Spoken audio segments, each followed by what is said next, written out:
turista vai lá, todos Passa reclamam que passa mal por causa da água e o organismo do cara A de comida lá é tão limpa. tá pô. acostumado a isso. Então, assim, tem muito disso. Você vê vídeos aí de ONGs que tentam ajudar lá na África e o pessoal cavando poço, pegando água barrenta e bebendo aquilo. E pra começar o assunto aqui já, o que seria o sobrevivencialismo, né? Antes até, É, desculpa de você explicar, é até curioso porque você usou o termo em inglês preppers, né? Uhum. E é um termo que não é conhecido aqui Não. no Brasil. Não é tão conhecido no Brasil, fora da bolha de quem já é preparador ou sobrevivencialista. Isso, e saiu um jogo do Hideo Kojima já faz um tempo. Eu, inclusive, fiz uma série desse jogo no meu canal, chama Death Stranding. Legal. Death Stranding. E lá eles falam muito, lá tem muito, que é um mundo pós-apocalíptico, e lá eles falam muito dos preppers. Então, nesse jogo, eu falo muito dos preppers. E uma coisa que eu falo nessa série, e até eu gostaria que você explicasse, por favor, eu falo assim, gente, eu nem sei como traduzir preppers. Sim. Não tem tradução isso aqui para português. Então, eu gostaria até que você, na medida do possível, traduzisse e Vou explicasse, explicar, né, o vou que é isso aí. Entre sobrevivencialismo e o termo traduzido preparador, tem até uma certa diferença, né? O termo sobrevivencialismo seria uma tradução do survivalist em inglês, que tem mais a ver com largados e pelados, com Bear Grylls, com um cara que tem habilidade de sobreviver na natureza com recursos básicos, né? Com uma faca, enfim, ele sabe fazer fogo, ele sabe fazer um abrigo, ele sabe como tornar uma água potável, ele sabe sobreviver ali naquele ambiente, seja numa floresta ou num deserto, enfim, né? Onde for a especialidade dele. Então, dentro desse caminho do sobrevivencialismo, tem o pessoal do bushcraft, que é um outro termo em inglês que fica esquisito se traduzir, né? Seria de parte do mato, algo do tipo, né? Não vejo ninguém traduzindo esse termo para o português, porque o bushcraft em si, para quem pratica, já é um termo bem nítido, né? Do que é. Que é o cara que consegue fazer uma colher de madeira, que é o cara que consegue fazer um abrigo mais elaborado, ele não só vai sobreviver numa situação dessa, mas ele vai prosperar na natureza, né? O pessoal que pratica esse bushcraft, né? E o termo prepper, ele veio depois, pós-Guerra Fria, né? Porque assim, durante a Guerra Fria, o próprio governo americano incentivava a população dos Estados Unidos a ser um preparador, né? Não existia esse termo ainda, mas todo mundo era incentivado a ter algum tipo de barreira de proteção na sua casa, ou saber como proteger sua casa caso tivesse uma guerra nuclear, os Estados Unidos fosse atingido, né? Eles tinham até um programa nos colégios que chamava Duck and Cover, que também fica esquisito traduzir, mas quem procurar aí no YouTube vai ver o vídeo que eles passavam no colégio, era um desenho de uma tartaruga, né, por causa do casco dela, de basicamente ensinar as crianças a entrar debaixo das mesas ou de batente de porta, procurar locais seguros caso tivesse um alerta de bombardeio. Então, assim, durante a Guerra Fria nos Estados Unidos, isso foi altamente incentivado. Então, você teve várias empresas que se criaram com produtos para atender esse tipo de necessidade lá nos Estados Unidos, né? Tem até tambores, né? O cara compra um tambor nos Estados Tem Unidos. baldes de refeições liofilizadas que lá não é usada somente para os preppers, né? Lá eles não têm Anvisa, então assim... Você quer explicar se quiser eu explico também, tá? Que eu também conheço a área. O liofilizado, o que é para as pessoas? Você quer, para quem quer que eu explico? Vamos lá, esse processo de liofilização, você pega uma comida qualquer, um hambúrguer, por exemplo, e aí você congela ele, e aí você tira a pressão para que toda a água que tenha, né, que é o que vai promover que micro-organismos se proliferem ali, como você congela e depois você tira a pressão e volta à temperatura normal, aquele gelo ele vai passar para o vapor. E ele não vai voltar a ser água. Isso. E aí você tira toda a umidade do alimento e armazena ele desse jeito. Se você pegar um hambúrguer e fizer isso, você pode guardar ele, por exemplo, por 2 anos e depois abrir e comer. Sem problema nenhum. Bem mais de 2 anos, né? Sim, só um exemplo. Lá nos Estados Unidos, assim, a questão da validade no Brasil, a gente tem uma barreira que é a Anvisa. Né? Então, assim, tá para lançar, vai ter o lançamento na Shot Fair aí, eu vou estar lá no stand. Uma comida que é um pessoal que já faz eu não sei se eu já posso falar a marca, mas enfim. É um pessoal que já faz ração de emergência para náufrago, para que tem que é obrigatória ter em navio, né? E eles fazem aquele kit de refeição para o exército brasileiro.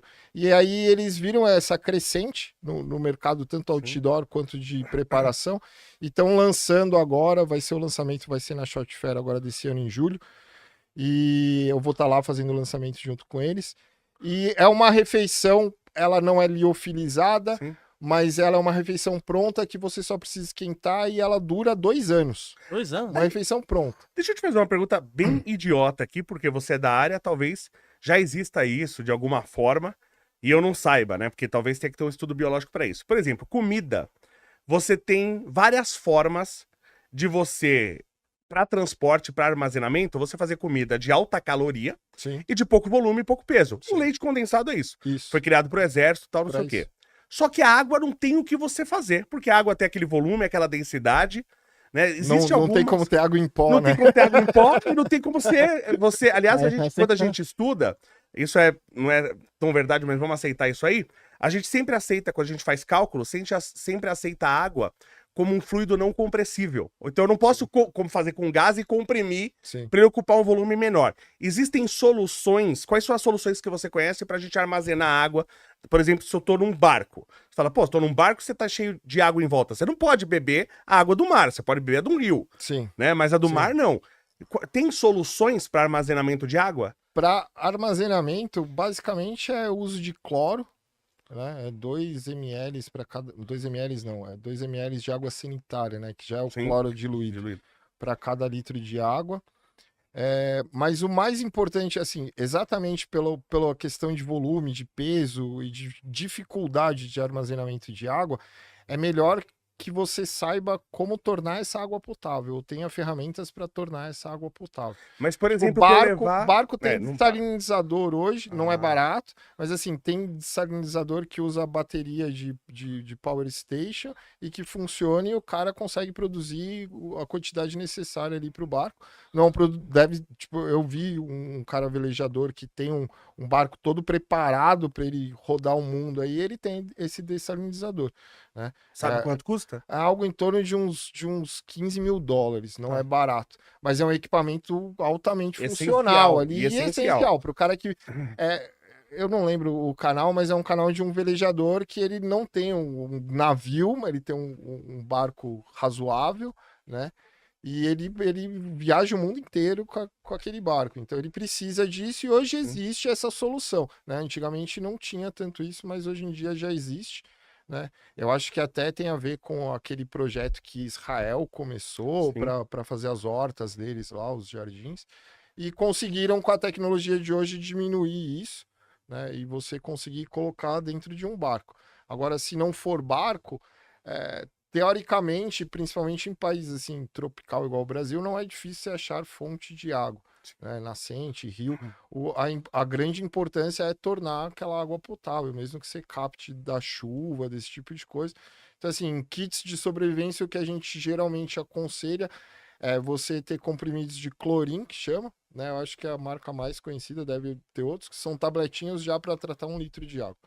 Então você pode pegar a água zoada, colocar lá. Também não exagera.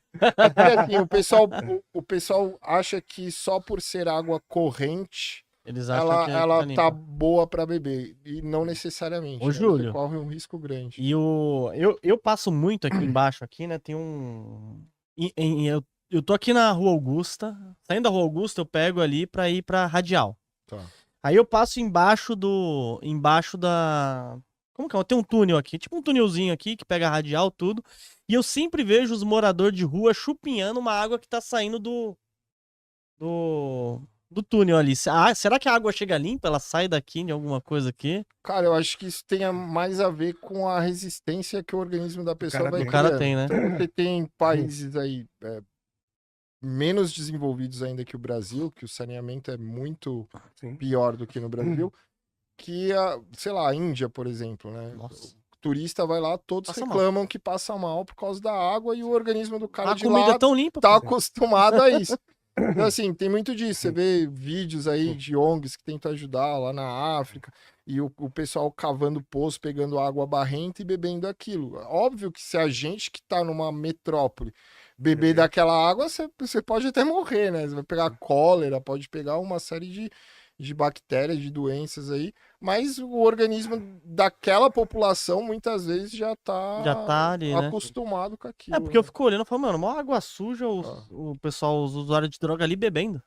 Descendo mesmo. Cara, ali, eu já vi, nossa. não sei se você já viu no Tietê, no Rio Tietê, tem aquela tubulação que joga o esgoto pra dentro do rio. Eu já vi cara tomando banho dentro daquela tubulação que joga água pro rio, sabe? Sim. Tipo, trânsito, a marginal parado, já vi um cara dentro de um dos tubos desse, tipo, se banhando ali. Que loucura, né? Invista em prata com a Real, com U no final. Dentro da plataforma você pode escolher quantas gramas você quer comprar, o preço máximo que você quer pagar. Assim você vai estar investindo diretamente num dos ativos que tem mais potencial de crescer, porque a prata ela é utilizada em painéis solares, indústria química, indústria farmacêutica, indústria automotiva, equipamentos eletrônicos. O celular que você está usando, provavelmente ele está cheio de prata dentro, e você pode ganhar com um dos ativos que mais tem potencial de valorizar. Para analisar ações, BDRs, fundos imobiliários, acesse a plataforma do Investidor 10, inclusive para você gerenciar a sua carteira, saber quanto de dividendos você vai receber. Inclusive, eu deixei a carteira da minha filha, a Laurinha, ela tem 3 anos e já invisto para ela. Todos os ativos tá no link aqui embaixo